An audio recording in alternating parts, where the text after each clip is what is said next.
Հարգելի հայրենակիցներ,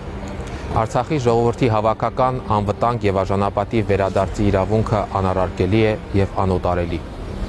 Բռնի տեղանությանը հաջորդած 1.5 տարվա ընթացքում այն իր ամրագրումն է ստացել ինչպես միջազգային դատականատյանների, մասնավորապես Արդարադատության միջազգային դատարանի կողմից, այնպես էլ միջազգային քաղաքական մակարդակում, տարբեր պետությունների եւ միջազգային կազմակերպությունների հայտարարություններում եւ խորհրդարաների կողմից ընդունված բանաձևերում։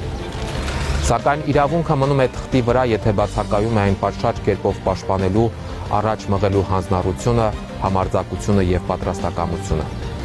Միջազգային հարթակներում այս ուղղությամբ տարվող աշխատանքները պարտադիր կերպով պետք է զուգորդվեն Հայաստանի Հանրապետության կողմից այս հարցը բանակցային գործընթացի օրակարգում ներառելու հրամայականով։ Դա է հուշում հակամարտության տրամաբանությունը, պատմությունը եւ Արցախի ժողովրդի իրավունքների պաշտպանության հարցում Հայաստանի Հանրապետության ստանձնած պատասխանատվությունն ու պարտավորությունը։ 150,000 մարդու խախտված իրավունքների վրա կառուցված խաղաղությունը անարդյունավետ է, անարդար եւ անիրագործելի։ Անիրատեսության շղարշի ներքո սեփական իրավունքներից հրաժարվելը անընդունելի։ Հետևաբար, մարտի 29-ին Երևանի Ազատության հրապարակում մենք եւս մեկ անգամ պետք է միասնաբար կանգնենք, վերահաստատենք հայրենիք վերադառնալու մեր ցանկությունը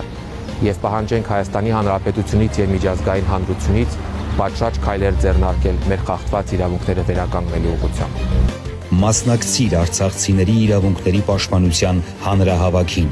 մարտի 29-ին ժամը 15-ին Երևանի Ազատության հրապարակում։ Կազմակերպիչ Արցախցիների իրավունքների պաշտպանության խորհուրդ։